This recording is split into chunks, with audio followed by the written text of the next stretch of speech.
from last week, also Pada V'Shalom, Tafshin Lamed Daled, number 1 and number 2. Now he's going to go on to explaining further inyanim in the Pada V'Shalom aspect. He's going to go on to explaining what the Mittler Rebbe speaks about, more about the idea of Pada V'Shalom, how that has to do with Mashiach's times, as in many of the Maamorim the Rebbe emphasizes. Again, as we said, we're holding on the 4th page, Ches Eis Daled, line 10. Amnam be'inyan ha-shalom atzmai, concerning shalom itself. Yesh gamkin kama madregis, there's also many levels. In other words, we spoke about the levels of mikravli, war.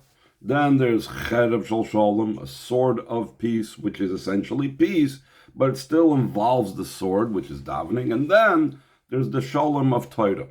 But in addition to that, there's also, even though we already established Torah as the level of peace, which is across the board, regardless of when and where, still in all, there's a level of, in peace itself, there's many levels of peace itself. He says, by prefacing, that in the Mamarim that we mentioned earlier, in Likutei Torah, and move on, it's understood, that in general, inyan ha-shalom la'idei Torah, that Torah accomplishes shalom, period. It doesn't get into levels of peace, as long as we have the idea of shalom, Torah, especially what the Maimarim were saying about the Maimarim that the Rebbe was saying, Terasa Umanasa, you have the person who's completely involved in Torah. Torah is his profession, his Isaac, but Torah is Asik. So then that influences his davening, his influences his Milchasadim. So you have the level of peace. But but in the Maimer of that Mittler Rebbe, that comes with the title of Pada V'Shalom, and it's explained, Shemasha Amar David Pada V'Shalom Nafshi, what David HaMelech said, that he redeemed in peace my soul. Though the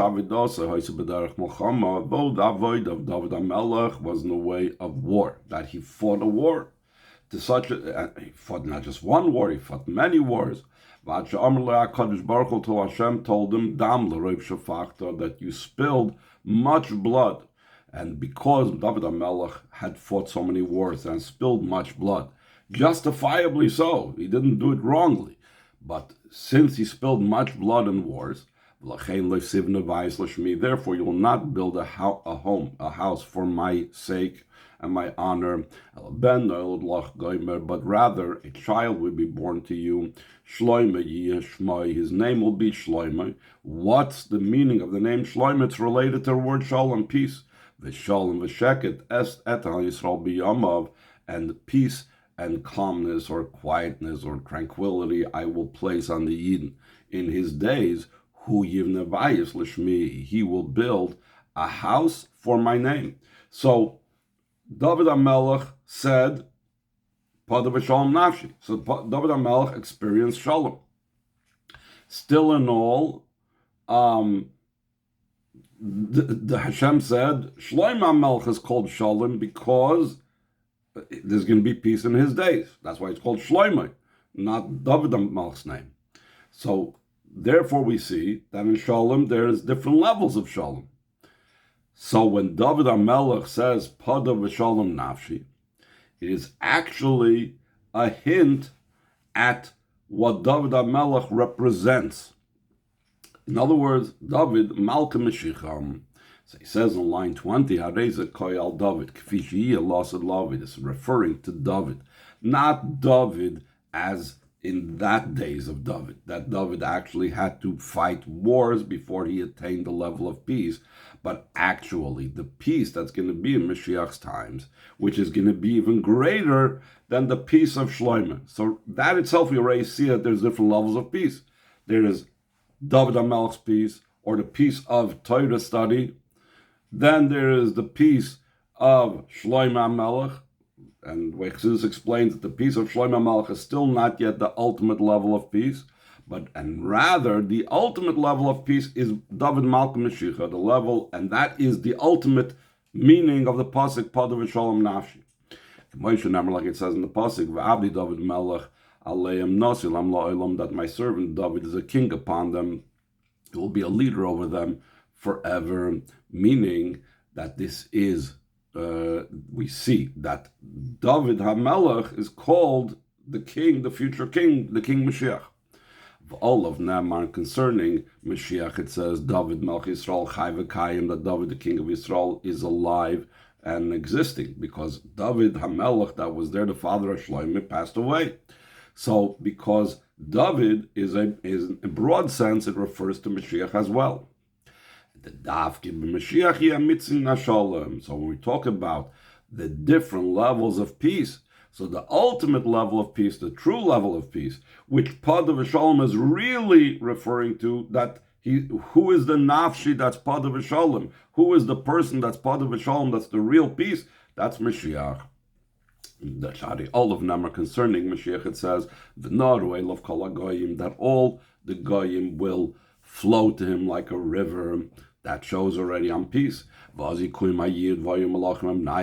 will be fulfilled the promise that kings will be your trainers, your pedagogues. In other words, that even kings of the nations will be in service of the Yidden. Until then, I will transform to the nations a clear language. Likroi kulam b'shem Havaya, top of the next page, that all will call out in the name of Hashem, la'avdishchem echad, that they will all serve him as one, which is the ultimate level of shalom. The ultimate level of peace is not just a state of non-combativeness. They're not fighting a war, that's peace. That's just like what they call a ceasefire. That's not making peace. Even in the modern world, you call people that are at peace, and they're not just, you stop the war between them. Peace means that they're together now. And the ultimate way how it's together now is in the way how it's going to be in Mashiach's time, when all the nations of the world will serve Hashem together. Therefore, they will recognize and appreciate the elikus and godliness and so on. And the point of the explanation, the Maamar of the Mittler Rebbe, he is as follows: the true idea of redemption and peace will be only when Mashiach comes. How come? What is going to be unique spiritually that's going to ensure or going to be the cause of this true level of peace?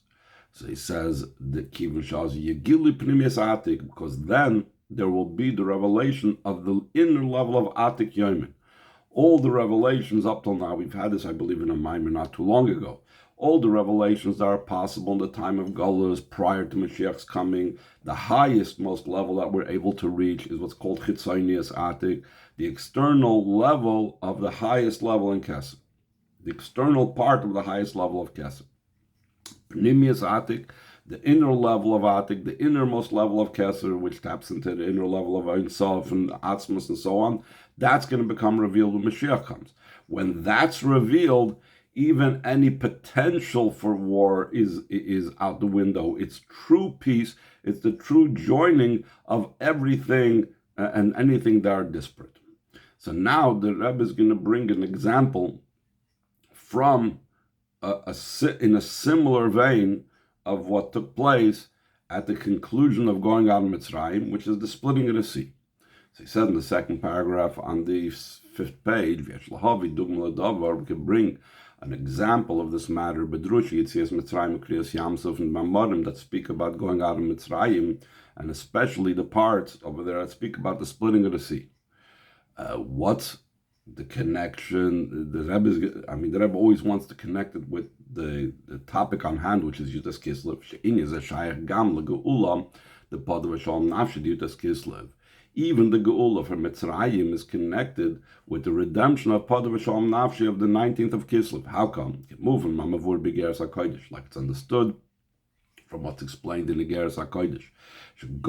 Kol Geula Pratis Shayeches L'Geula HaKlolis. Every individual Geula when a person goes through a personal redemption, that is connected with the general redemption with Mashiach. So even if the Alter Rebbe was just a private individual, and he personally was just redeemed on the 19th of Kislev, it has to do with the general redemption. And the general redemption has to do with the idea of Yitzias Mitzrayim, which is the precursor for the general redemption. How much more so the redemption of a leader amongst Yidden, that how much more does it have a connection with the Geula close, with the general redemption. Especially a redemption that has to do with spreading the well springs outward, that the purpose of the imprisonment was to place an obstacle and to stop, and it was a result of the kitrug against Alter Rebbe for spreading Chassidus, and the redemption was just the opposite. It was about him being given permission to spread Chassidus more, so it's actually a redemption not just of the person and of Klal and of Nasi B'Yisrael, but it's the redemption of the idea of spreading the well springs outward. That spreading the well springs of Chassidus outward, and that is dependent the entire general redemption k'maimer, like the statement of Mashiach to the Baal Shem Tov, when will the Master, when will Mashiach come? When your well springs will spread outward. So therefore, Yutas Kislev, which has to do with the Afotza Mayonas Chutza, that being redeemed, for sure has to do with the Geula Klolis, and therefore also with Yitzias Mitzrayim and Kriyas Yamsuf. So, what is the idea of Kriyas Yamsuf and its connection specifically, or how does it mimic? We're soon going to explain what's going to take place in the Geula Asidah. The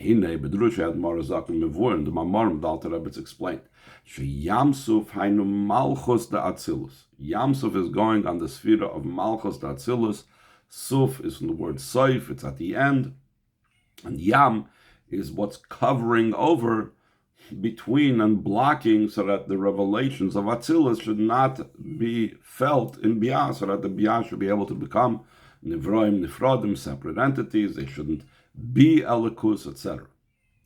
Ukriyas Yamsuf, the splitting, the ripping open of the sea, hu inyan bitla mechitza, it's about nullifying the separation, the division, shebein Atzilus lebri Yitzir Asiyah, between Atzilus and Bri Yitzir Asiyah, as a precursor, as a preface to the revelation that would take place from Matan Torah on Har Sinai. And in Mashiach's times in the future, it says a similar idea, that Mashiach will raise up his hand over the river and he will split it as well, similar to the splitting of the Yamsuf during Yitzias Mitzrayim. What's the splitting of the river about? So we explained that Yamsuf is Malchus Datzilus. Nahar Hainu Bina. Nahar is a level of Bina, as we know that Chachma, Bina, is likened to a wellspring, and a river, Rechayves Anor, the broadness of a river that develops the idea of Chachma. So we need to split Bina. Azayye gam bitla parsam of sekes bein spheres abina la spheres shalamata mimena. Then there'll also be the nullification, the removal of the curtain that separates between the sphere of Bina to the spheres that are below it, because Seichel is always separated from Midas, in a similar vein to the idea that the neck and throat are narrow, blocking the intellect from coming down into full-blown revelation into the emotions and the rest of the body. But when Mashiach comes, then there'll be a removal of that separation. So that is one level that we speak about, that there'll be the splitting of the river when Mashiach comes. But in truth, it goes much higher. He says in line 21, Amnam bedrushi admoram tzoy mevura inyan b'madreges al yonis yosim. The Maamar, the Mittler Rebbe, explained this matter of the splitting of the river in much higher levels. And even the splitting, not just the splitting of the river, but even the splitting of Malchus. Yamsuf koyal Malchus da'atik. That Yam Suf is talking about not the level of Malchus Datzilus, but Malchus of Atik, which is the lower level in Atik, the external level of Atik. Ukriyas Yam Suf and Bekiyas Aparsam Malchus Atik. That the splitting of Yam Suf is the breaking open of the curtain that's in Malchus Atik that blocks what comes down from Atik shouldn't come down into the worlds. Ulama'ilim is even higher than that we're breaking open the blockages b'malchus the Ein Sof shelifnei tzimtzum in the infinite in the level of Malchus in the Ein Sof that's prior to the tzimtzum, the infinite light of Hashem prior to the tzimtzum, and that was all by Yetzias Mitzrayim. Mashiach's times is even higher. And so therefore, what's the splitting of the river that's going to be when Mashiach comes? Will be in the level of Bina that's even higher than the Malchus of the infinite that's prior to the Tzimtzum. That's a level, in other words, we're reaching even the most highest of highest levels. So that is what happens in the revelation and what enables the revelation of Atik. Now, the Rebbe is going to bring from the Mittler Rebbe how all, even though we said that there's Torah which is Shalom and Tefillah which is Cherev Shal Shalom, and in Gnos Hasad and Mitzvahs, that's the idea of actual Krav and Milchama. Everything in Mamar Chassidus has to reflect in Avodah, and one of the core places of Avodah is davening. So he's going to bring these ideas of Shalom, how they are reflected, all the different things in davening itself, how you have all the three different levels based on B'chol Avavcha, B'chol Nafsha, B'chol Meidach. Hine, top of the 6th page on the Maamer, page Yud, is hey, Hine bedrush admoram tzoya niskelel, and the Maamer, the Mittler Rebbe that's mentioned earlier. Mevar gam mau inin hasholom amiti. What is the true idea of peace? And also, what's the idea of the battle and the sword of peace? So he explains over there, as his holy way is, to explain it in a person's avodah. So first of all, we got to know what we mean over here by avodah. What's like the central core of his avodah?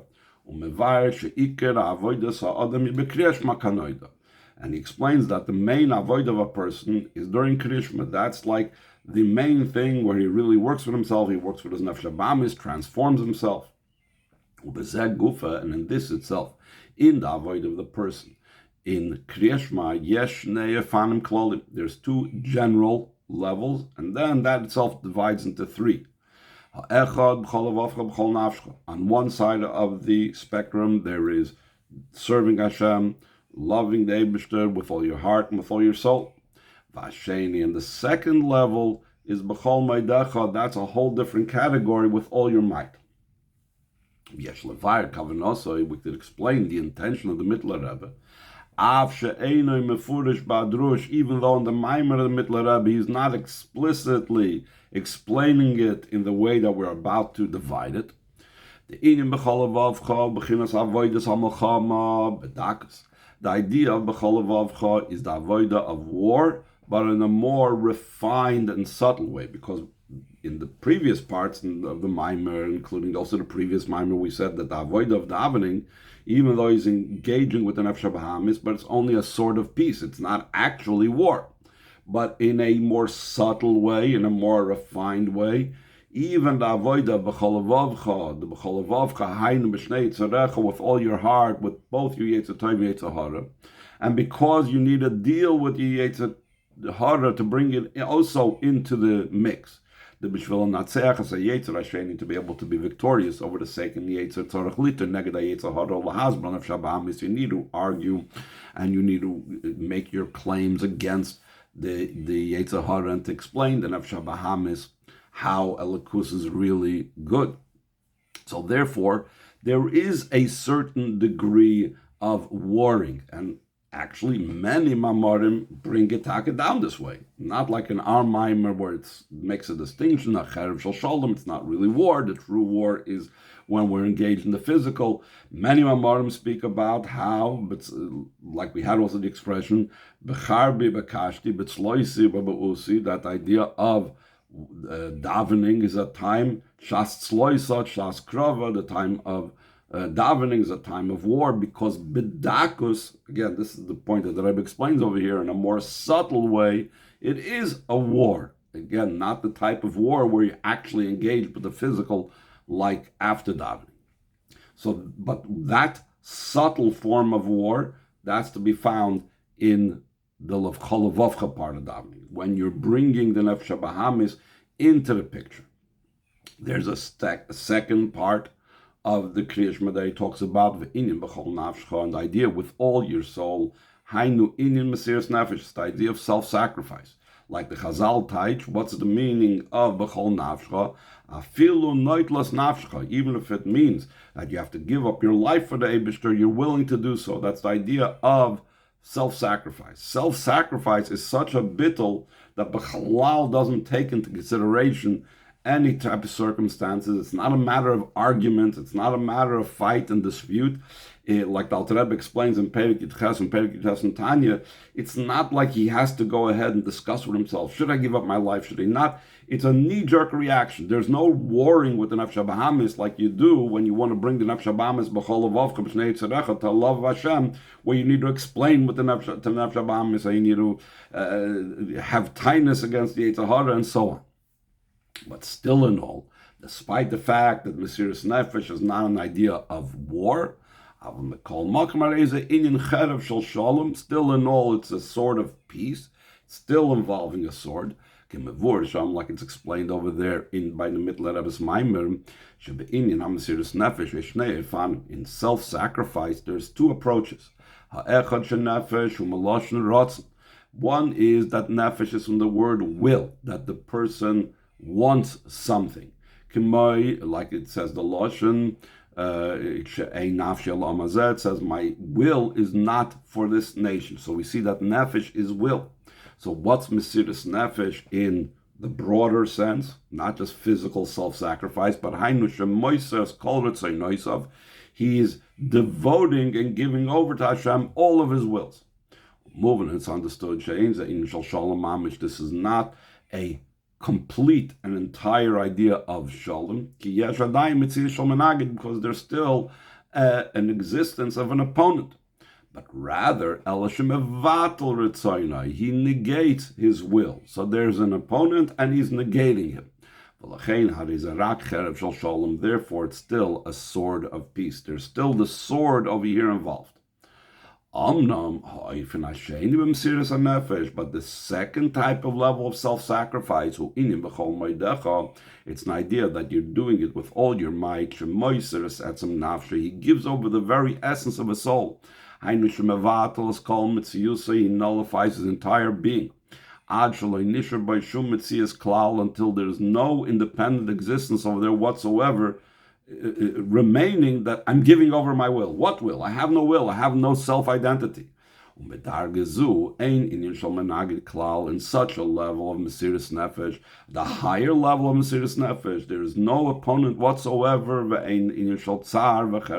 There's no idea of pain and sword whatsoever. Since the entire existence of the opponent ceases to exist. That's the true idea of Pada V'Shalom, the ultimate level of peace, the way it's reflected in the avoid of a person during davening. The root of this avoid is the level of Yechida, like it's explained in that Maamer of Pada V'Shalom of the Mittler Rebbe.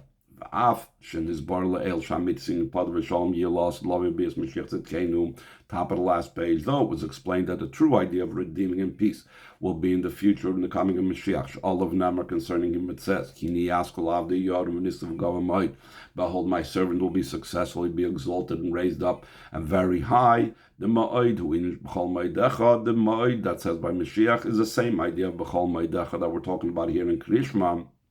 Still a no mekal makim, mizeh shenamar b'chol moedecha ma'od shelcha, from the fact that it says with all your might, your ma'od. The koya kol echad v'echad Yisrael goes on every single yid, not just Mashiach. Moving sheyesh kol echad v'echad hakoyach lagil madrega zu. It's understood that every single one has this power to be able to reach this level. V'yirotzen, the Rebbe concludes with the bracha, it should be the will of Hashem. Shebekarav yikuyim amitasin abdi b'shalom, in the future will be fulfilled the true idea of the redemption and peace, shari kol kitzim, because all the projected ends of goals already concluded. Hashem awaits and looks forward to a good action of every single man and woman amongst the Yidden. Through that, he will tilt the scales in favor of the person himself and the entire world. Then it will be fulfilled, but it says, I will place peace in the land, and a sword will not pass through in your land. Even a sword of peace. I will be for you an Olakim, and you will be for me a nation, and I will lead you standing upright, because of Mamish, speedily Mamash.